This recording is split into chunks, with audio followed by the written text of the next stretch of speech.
Breaking news Mumbai నుంచి విశాఖపట్నం వచ్చిన LTT express లో బాంబు ఉందంటూ ఫోన్ కాల్ రావడంతో అందరూ ఉరుకులు పరుగులు పెట్టారు.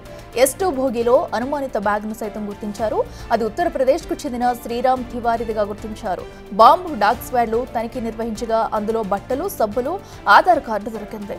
బెదిరింపు ఫోన్ కాల్ గా నిర్ధారణకు వచ్చారు.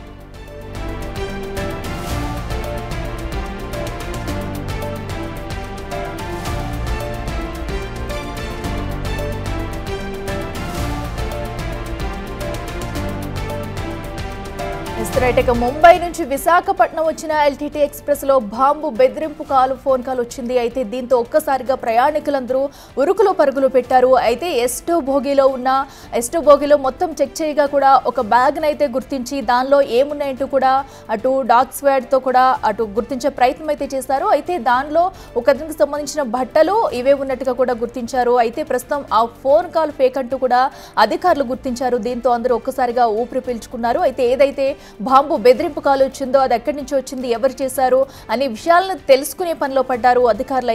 అయితే బాంబు బెదిరింపు కాలు రావడంతో కూడా హుటాహుటిన ప్రయాణికులంతా కూడా ఒక్కసారిగా ఉరుకులు తీస్తూ పరుగులు తీస్తూ భయభ్రాంతులకు గురయ్యారని చెప్పుకోవాలి. ఎందుకంటే అటు బాంబు బెదిరింపు కాల్ వచ్చిన తర్వాత కూడా ఎక్కడ రైలు మొత్తంలో కూడా ఏ భోగిలో ఉంది ఏంటి అనేది కాసేపు ఉత్కంఠ వాతావరణం నెలకొంది. దీంతో వెంటనే అప్రమత్తమైన అధికారులు అటు బాంబ్ స్క్వాడ్ సహాయంతో అటు డాగ్ స్క్వాడ్ ని కూడా తీసుకొచ్చి అక్కడ ఉన్న ప్రతి దాన్ని కూడా క్షుణ్ణంగా పరిశీలించారు. S2 భోగిలో ప్రధానంగా ఉన్న ఒక బ్యాగ్ అయితే చెక్ చేశారు. సో ఆ బ్యాగ్ లో అటు బట్టలు, ఆ బ్యాగ్ యజమానికి సంబంధించి ఒక ఆధార్ కార్డు ఉన్నట్టు గుర్తించారు. అయితే బాంబు కాల్ ఫేక్ కాల్ అంటూ కూడా అధికారులు అయితే గుర్తించారు.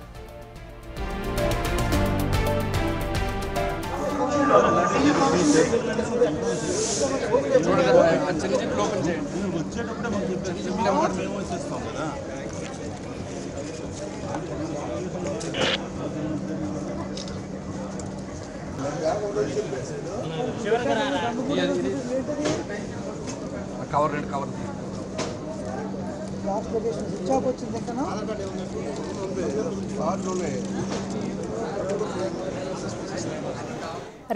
అటు విశాఖ ఎల్టీటీ ఎక్స్ప్రెస్ లో బాంబు బెదిరింపు కాలు ఒక్కసారిగా అందరినీ భయభ్రాంతులకు గురి చేసింది. దీంతో ప్రయాణికులందరూ ఒక్కసారిగా ఉరుకులు పరుకులు తీశారని చెప్పుకోవాలి. అయితే మరో పక్కన S2 భోగిలో ఇటు చెకింగ్ చేస్తుండగా కూడా S2 భోగిలో ఒక అనుమానిత బ్యాగ్ అయితే అధికారులు గుర్తించారు. అయితే బాంబు బెదిరింపు కాలు వచ్చిన అనంతరం కూడా అటు డాగ్ స్క్వాడ్ తో తనిఖీలు చేపట్టారు. అనంతరం ఒక బ్యాగ్ ను గుర్తించి అయితే దానిలో ఏమున్నాయనే గుర్తించే పనిలో పడ్డారు. అయితే కేవలం దానిలో సబ్బులు, అటు బట్టలు మాత్రమే ఉన్నట్టుగా కూడా గుర్తించారు. అయితే ఆ బ్యాగ్ ను యూపీకి చెందిన తివారికి సంబంధించిన బ్యాగ్ గా కూడా పోలీసులు అయితే గుర్తించారు. అయితే ఏదైతే బాంబు కాల్ వచ్చిందో అది ఫేక్ కాల్ అంటూ కూడా అధికారులు నిర్ధారించారు.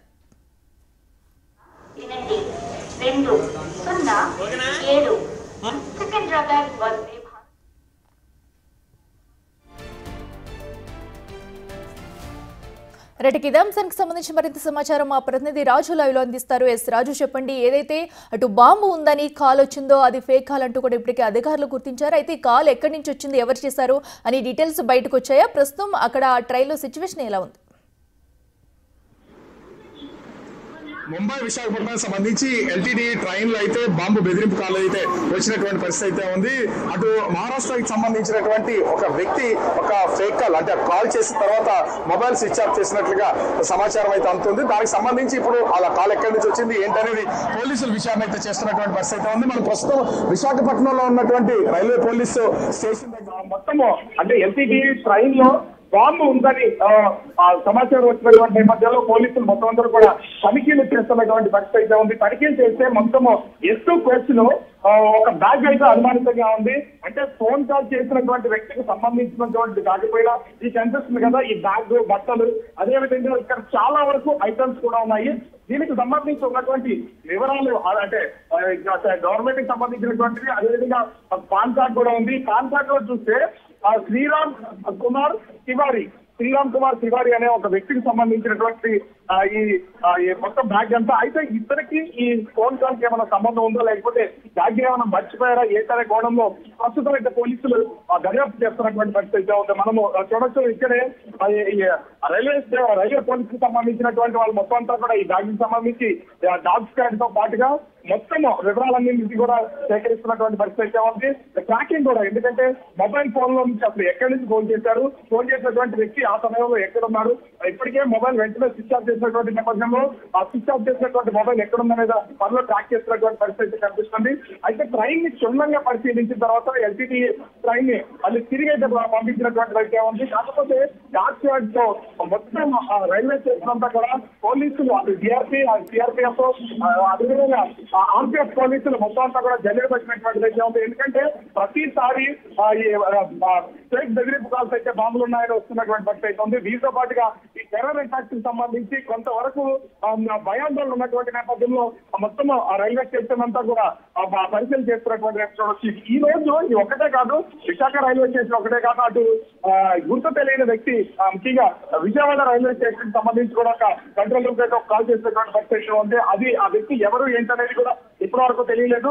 అతను సంబంధించి మహారాష్ట్రలోని లాతూర్ అనే ఏరియా నుంచి కాల్ చేసినట్టుగా ఇప్పటికే గుర్తించినటువంటి పరిస్థితి ఉంది. అయితే బాంబు పెట్టానని కాల్ చేసిన తర్వాత వెంటనే మొబైల్ అయితే స్విచ్ ఆఫ్ చేశారు. ఇక్కడ మన దగ్గర ఉన్నటువంటి ఈ తివారీ అనే ఫోన్ నెంబర్ కి సంబంధించి కూడా అంటే కార్డు కూడా చూస్తే బేలాపూర్ ఈ వ్యక్తికి సంబంధించి బేలాపూర్ కి సంబంధించినటువంటి వ్యక్తి, ఇతను కూడా మహారాష్ట్రనే. ఇలా ఇద్దరికి సంబంధించి అంటే మహారాష్ట్ర విశాఖపట్నం ఫోన్ దొరికినటువంటి బ్యాగ్ అయితే ఇది మహారాష్ట్రకి, అదేవిధంగా చూస్తే అటు విజయవాడకు సంబంధించినటువంటి అయితే అది కూడా మహారాష్ట్రకు సంబంధించినటువంటి ఇద్దరు ఒకే చోట ఉన్నైతే వీళ్ళకి ఈ ఇద్దరికి ఏమైనా సంబంధం ఉందా అనే కోణంలో అయితే పోలీసులు విచారణ చేస్తున్నారు. ఇక్కడ మనం వచ్చి చూడవచ్చు అక్కడ సంబంధించినటువంటి ఆధార్ కార్డు, పైగా ఫోన్ చేసినటువంటి వ్యక్తులు హిందీలో మాట్లాడుతూ బాంబు పెట్టామని ఎల్టీటీ ట్రైన్లోనూ బాంబు పెట్టామని బెదిరింపు చేసినటువంటి నేపథ్యంలో పోలీసులు అయితే ఒక్కసారిగా అప్రమత్తమైనటువంటి పరిస్థితి కనిపిస్తుంది. వచ్చే పోయే మొత్తం ట్రైన్స్ అన్నింటినీ కూడా డాగ్ స్క్వాడ్ తో క్షుణ్ణంగా పరిశీలన చేసిన తర్వాతే పంపిస్తున్నటువంటి పరిస్థితి ఉంది. ముఖ్యంగా చూస్తే విశాఖలో ఉన్నటువంటి రైల్వే పోలీసులు అదేవిధంగా ఇక్కడ ఉన్నటువంటి ఆర్పీఎఫ్ మొత్తం అందరూ కూడా ఎక్కడికిక్కడ తనిఖీలు అయితే నిర్వహిస్తున్నారు. రైల్వే స్టేషన్ లో లోపలికి ఎంటర్ అయ్యే సమయంలో కూడా ఏదెక్కడు బ్యాగులన్నింటినీ క్షుణ్ణంగా పరిశీలించిన తర్వాత స్టేషన్ లోపలికి అయితే అనుమతిస్తున్నటువంటి పరిస్థితి ఉంది.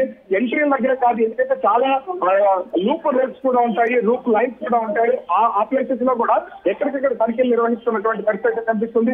ఓవరాల్ గా చూస్తే విశాఖపట్నం విజయవాడ ఎల్టీటీ ట్రైన్ కి సంబంధించి బాంబు బెదిరింపు వచ్చినటువంటి నేపథ్యంలో అటు రైల్వే పోలీసులు ఆర్పీఎఫ్ పోలీసులు పూర్తిగా అప్రమత్తమైనటువంటి పరిస్థితి ఉంది. ఎక్కడికెక్కడ బాంబు స్క్వాడ్స్ తో పాటుగా డాగ్ స్క్వాడ్స్ తో పూర్తిగా వీళ్ళంతా తనిఖీలు చేసి ఏమీ లేదని తేల్చినటువంటి పరిస్థితి ఉంది. కానీ ఇలాంటి ఫేక్ కాల్స్ వస్తున్నటువంటి నేపథ్యంలో కొంత ఆందోళన అయితే ఉంది. ఎందుకంటే ఇప్పటికే విజయనగరంలో అటు టెర్రరిస్ట్ అటాక్ చేయడానికి కుట్రదారులు ఇప్పుడు సిరాజ్ సమీర్లను అక్కడ విచారణ చేస్తున్నటువంటి పరిస్థితి ఉంది. వీళ్ళకి సంబంధించి ఒకవేళ లింకులు ఎక్కడున్నాయి ఏంటనేది తెలియదు. విజయనగరం లాంటి ప్లేస్ లోనే పేర్లు చేయడానికి ప్లాన్ చేసినటువంటి నేపథ్యంలో ఎక్కడ ఏం జరుగుతుందో అర్థం కానటువంటి నేపథ్యం అయితే ఉంది. ఈ నేపథ్యంలోనే మొత్తం ఓవరాల్ గా రైల్వే స్టేషన్ ని అదేవిధంగా ఇతర ప్రాంతాలన్నింటినీ కూడా పోలీసులు జల్లెడ పడుతున్నటువంటి పరిస్థితి కనిపిస్తుంది. అఖిల, రాజు, థ్యాంక్ యూ. సో ఏదైతే విశాఖ ఎల్టీటీ ఎక్స్ప్రెస్ కి బాంబు బెదిరింపు కాల్ రావడంతో అధికారులంతా ఒక్కసారిగా ఉలిక్కిపడ్డారు. అయితే వెంటనే అప్రమత్తమైన అధికారులు ట్రైన్ మొత్తం కూడా బాంబు స్క్వాడ్ అలాగే డాగ్ స్క్వాడ్ తో కూడా జల్లెడ పట్టారు. అయితే ఎలాంటి బాంబు లేదని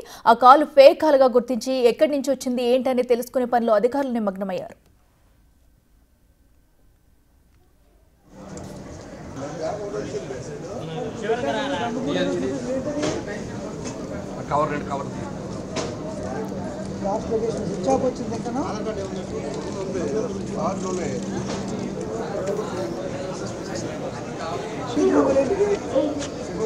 ఉన్నాడు సార్